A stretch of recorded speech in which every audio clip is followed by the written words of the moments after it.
তোমার হাতে যদি মাত্র 20 মিনিট থাকে আর তুমি সিভি লিখে সম্পূর্ণ নম্বর পেতে চাও তাহলে এই ভিডিও তোমার জন্য।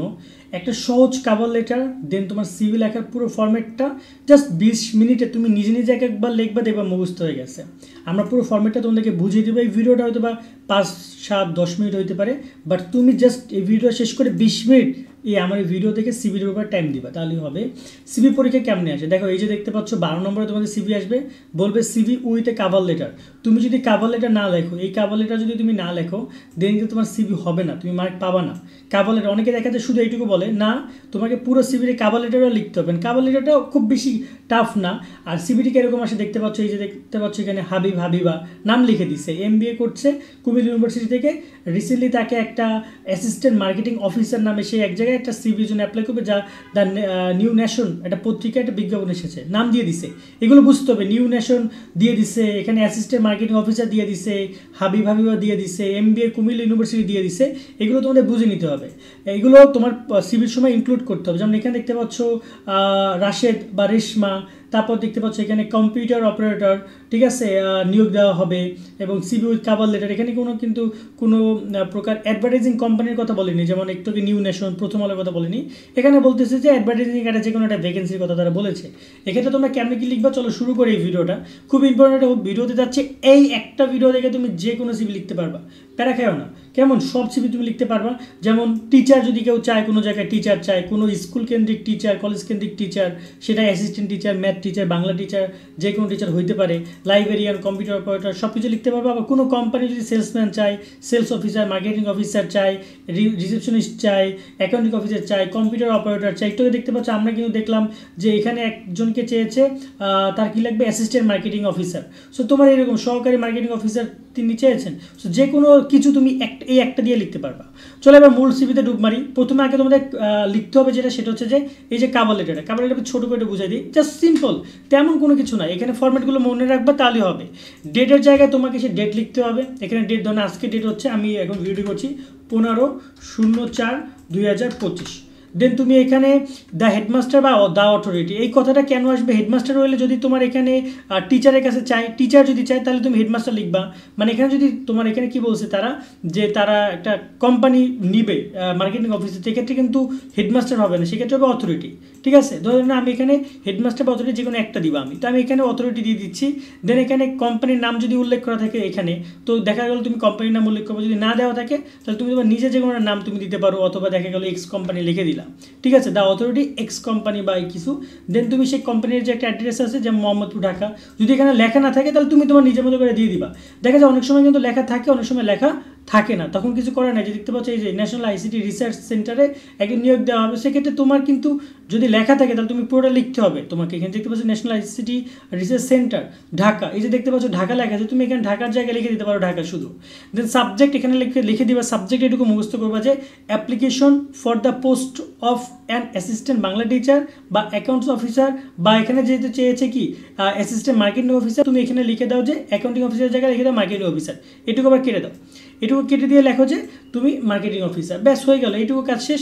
দেন স্যার, তারপর এখান থেকে শুরু হবে response to your advertisement publish in প্রথম আলো। এখানে প্রথম আলোর কথা আমি লিখছি, কিন্তু এখানে কিন্তু লিখে দিচ্ছে দ্য ন্যাশনাল নিউ নেশন কথা তারা বলেছে, অ্যাডভার্টাইজিংয়ের কথা, তুমি লিখে দিবে এখানে নিউ নেশনের কথা। ডেট, এখানে ডেটের কথা যদি তার এখানে কোনো উল্লেখ করা না থাকে, অনেক সময় ডেটের কথা উল্লেখ থাকে প্রশ্নে, না থাকলে তুমি তোমার বর্তমান ডেটটা তুমি অ্যানাউন্স করে দাও। যেমন আমি এখানে ডেট দিয়ে দিলাম যে 15/04, দেন হচ্ছে 25। ওকে, আমি লিখে দিলাম। Then that an assistant Bangla teacher বা অ্যাকাউন্ট অফিসারের জায়গায় তুমি এখানে আমি দেখছিলাম marketing officer, marketing assistant marketing officer, তুমি সেটা লিখে দাও যে এখানে সব কিছু বাদ দিয়ে তুমি লিখে দাও marketing officer is going to B posted in your famous school বা কোম্পানি। এখানে তুমি স্কুল লিখবা যদি সেটা টিচার হয়, আর যদি কোম্পানি লিখবা যদি কোম্পানি, যদি আমরা কোম্পানি অ্যাপ্লাই করছি আমরা স্কুলটা বাদ দিয়ে দিব, আমরা কোম্পানি লিখবো। Then I myself submit your my educational qualification and the necessary information for your kind consideration. সেক্ষেত্রে আমি আমার তথ্যগুলো দিচ্ছি, জাস্ট এই একটা লাইন, আর কিছুই না, এটুকুই শেষ। দেন লাগবে যে I hope get that you will be give me an opportunity to prove my competence for this post. So এইটুকু সিম্পল কাজ, এটুকু লিখে কমপ্লিট করে দিলা। দেন তুমি তোমার এখানে তোমার নিজের নামটা একবার সিগনেচার করে দিয়ে দেবা ফেথফুলি, ব্যাস এইটুকু কাভার লেটার, খুব বেশি না, 2বার লিখলে কাভার লেটার তোমার দেখবা যে মুখস্থ হয়ে গেছে। আর চেঞ্জের ব্যাপারটা তো বুঝছোই কোন জায়গাটা চেঞ্জ করতে হবে। দেন এবার আসি মেন সিভি লেখার ক্ষেত্রে, কারিকুলাম ভিটা বা সিভি তুমি যেটাই লেখো না কেন, সিভিও লিখতে পারো, কারিকুলাম ভিটাও লিখতে পারো। দেন তুমি এটা কমপ্লিট করার পরে তুমি এবার তোমার এই যে 13টা কোয়ালিফিকেশন লিখতে হবে। প্রথমে তুমি তোমার নাম, তুমি তোমার জাতীয় পরিচয়পত্র বা তোমার যদি তোমার যদি জন্ম নিবন্ধন থাকে সেখানে সব তথ্যগুলো তুমি একটু চোখ বন্ধ করে দেখবে সব চলে আসছে মনে। তোমার নাম, তোমার বাবার নাম বা এডমিট কার্ডই পাবা, তুমি এডমিট কার্ডই পাবা এগুলো, তোমার নাম, তোমার বাবার নাম, তোমার মায়ের নাম, তোমার প্রেজেন্ট অ্যাড্রেস মানে বর্তমান ঠিকানা, পার্মানেন্ট অ্যাড্রেস মানে স্থায়ী ঠিকানা। অনেকে দেখা যায় বর্তমান ঠিকানা, আমি এখন বর্তমানে থাকি ঢাকা কিন্তু আমার গ্রামের ঠিকানা হচ্ছে পটুয়াখালী, সেক্ষেত্রে আলাদা আলাদা দিতে পারো। বাচ্চারা তুমি একই দিতে পারো, এটা তোমার বাসায় কেউ খোঁজ দিবে না যে তুমি ভুল লিখছো না সঠিক লিখছো, এটা জাস্ট পরীক্ষা। দেন ডেট অফ বার্থ একটা দিয়ে দিবা, তোমার ন্যাশনালিটি বাংলাদেশ, অবশ্যই সবার বাংলাদেশে, আমি এটা আর কোনো কিছু করলাম না। রিলিজন অনেকে ইসলাম, অনেকে হিন্দু, সেটা দিয়ে দিবা। ম্যারিড স্ট্যাটাস তুমি যদি বিবাহিত হও, জানি না তোমরা বিবাহিত কিনা, বাট বিবাহিত হলে দিয়ে দিবা ম্যারিড, নয়তো সিঙ্গেল দিয়ে দিবা। ব্লাড গ্রুপ তোমার যেটা আছে সেটা তুমি দিয়ে দিবা। কন্ট্যাক্ট নাম্বারটা দিয়ে দিবা, হজগবি নিজের নাম্বার অবশ্যই দিবা না। দেন ন্যাশনাল আইডি কার্ড নাম্বার দেন তুমি সেটা দিয়ে দিবা, কারণ নিজের নাম্বার দিলে অনেক সময় প্রতারণার সম্মুখীন হতে পারো। দেখা গেলো এই ইনফরমেশনগুলো তুমি দিয়ে কমপ্লিট করবে। এটা জাস্ট মুখস্থ, 2বার লিখবা বা 1-2বার লিখবা, দেখবা যে মুখস্থ হয়ে গেছে। ঠিক আছে, যে নাম, বাবার নাম, মায়ের নাম, তারপর হচ্ছে জন্ম তারিখ, ঠিকানা 2টা আছে, ডেট অফ বার্থ, তারপর হচ্ছে যে ন্যাশনালিটি, আমার ধর্ম, আমার বৈবাহিক অবস্থা, blood group, contact number, national ID card number. এখন ন্যাশনাল আইডি কার্ড নাম্বার অনেকে কিন্তু থাকে না, সেক্ষেত্রে তুমি যে কোনো কিছু দিতে পারে, বাট সিভিল ক্ষেত্রে ন্যাশনাল আইডি কার্ড নাম্বারটা তোমাকে কোয়ালিফিকেশনে দিতে হবে। ঠিক আছে, তুমি যে কোনো নাম্বার একটা 10 সংখ্যা ন্যাশনাল আইডি কার্ড 10 সংখ্যা দিয়ে দাও। দেন এডুকেশন কোয়ালিফিকেশনের ক্ষেত্রে তুমি লিখে এডুকেশন কোয়ালিফিকেশন লিখে তুমি এই 4টা মুখস্থ করে লিখে দিলেই হবে। কিন্তু যেহেতু এখানে পরীক্ষা চেয়েছে কিন্তু Comilla university, MBA for Comilla university, so তুমি এখানে কিন্তু এই যে আমি ন্যাশনাল ইউনিভার্সিটি দিয়েছি এখানে কুমিল্লা ইউনিভার্সিটি দিয়ে দিবা। কেমন? কারণ দেখা গেল কি যে তোমাকে কিন্তু বলে দিয়েছে যে তুমি হাবিবা, আচ্ছা এখানে যে নামটা আছে এই নামটা কিন্তু তোমার সিভির নাম হইতে হবে। এখানে যে তুমি সিগনেচার করবে সেটা কিন্তু সিভির নাম, সিভিতে যদি কোনো নাম থাকে, যেমন এই যে সিভিটা হয়েছে এখানে কিন্তু নাফিসা, এখানে সিভি করছে রাশেদা, তাহলে কিন্তু তোমার এখানে যে নামটা থাকবে, এই যে তোমার এখানে সিগনেচারের যে নামটা সেটা তোমার ওই নাম হইতে হবে, এবং এখানে যে নামটা থাকবে সেটা ওই নাম হইতে হবে। বাকি ইনফরমেশনগুলো তুমি তোমার ইচ্ছা মতো দিবা।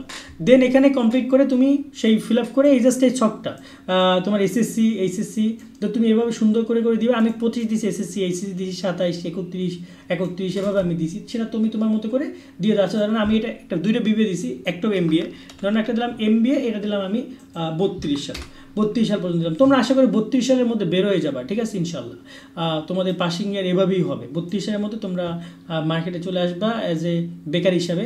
আর এক্সপিরিয়েন্সের জায়গায় এই লাইনটা তুমি লিখে দিবে, এই লাইনটা লিখবা যদি স্কুল হয়, আর এটা লিখবা যদি কোম্পানি হয়। স্কুল যেহেতু আমরা কোম্পানি নিয়ে কাজ করছি, আমরা ধরে নাও যে এই লাইনটাই হবে, এই যে নিচের লাইনটা, যে I have been working as a marketing officer in এই একটা কোম্পানি, মানে আমি রেফারেন্স মানে এক্সপিরিয়েন্স, আমার অভিজ্ঞতা হিসাবে আমি এই কোম্পানিকে সাজেস্ট করছি যে আমি ওই একটা কোম্পানিতে আমি মার্কেটিং অফিসার হিসেবে ছিলাম। মার্কেটিং অফিসার না, যেহেতু চাইছে তারা মার্কেটিং অ্যাসিস্ট্যান্ট অফিসার চাইছে, সেক্ষেত্রে আমি লিখে দেবো অ্যাসিস্ট্যান্ট মার্কেটিং অফিসার। আবার রেফারেন্সের ক্ষেত্রে আমি যদি স্কুলের হয় তাহলে আমি লিখে দিব যে একজন টিচারের নাম, যেমন আমি এখানে লিখে দিতেছি যে Salam Hossain senior teacher in ABC school. আর যদি কোম্পানি তাহলে লিখে দিব আমরা এটা হচ্ছে Salam Hossain senior marketing officer in your company বা আপনার কোম্পানি। সেক্ষেত্রে এইরকম একটা কিছু লিখে দিলেই হয়ে গেল। দেন এখানে সিগনেচার দিতে হবে, নিজের সিগনেচার, মানে যেটা প্রশ্ন থাকবে যে নামটা সেটা, দেন ডেট, এইটুকুই কাজ। এবং এখানে লেখার নিয়মটা একটা যদি ছোট্ট করে বলি, তোমরা ফার্স্ট 2টা পেজ থাকে, তো তোমরা জানো নিশ্চয়ই, টোটাল এই একটা পেজ থাকে আর এই পেজে একটা পেজ থাকে, টোটাল 2টা পেজ থাকে। তুমি সবসময়ের জন্য এই পেজের পিসটা আগে সিভি লিখবা, দেন এই পিসটা তুমি মানে এই মূল কারিকুলাম ভিটাটা লিখবা। মানে এমন না যে 2টা পেজটা এক পেজের মধ্যে 2টা লিখতে হবে। আবার অনেকে দেখা যায় যে সেকেন্ড পেজে এসে লেখো, তারপর পিসটা উল্টাইয়া তোমার আবার এটা লেখো, তা করবা না। চেষ্টা করবা এইটা এক পেজে লেখার, এক পেজের মধ্যে হয়ে যাবে, আর এইটা এক পেজের মধ্যে হয়ে যাবে, ঠিক আছে। আশা করি তোমার বিষয়গুলো বুঝেছো। দেন অনেকে আবার দেখা যায় এখানে ছক টক করো, স্ট্যাম্প বসো, ওগুলোর দরকার নেই, কারণ পরীক্ষায় শুধুমাত্র 8 মার্কের জন্য CV cover letter enough. Cover লেটারটা অতিরিক্ত, সিভি লিখলে 8 মার্ক দিয়ে দেওয়ার কথা, কিন্তু কাভার লেটার তারা চায়, তো চাইলে দিতে হবে, না দিলে তোমরা 4 মার্ক পাবা না। আশা করি পুরো বিষয়টা বুঝছো। দেন কোনো প্রশ্ন থাকলে কমেন্ট করতে পারো। আজকের মতো ভিডিওটা এখানে শেষ করছি। ইনশাআল্লাহ সবাই অনেক ভালো রেজাল্ট করে, তোমাদের জন্য দোয়া রইল, শুভকামনা রইল। আল্লাহ হাফেজ।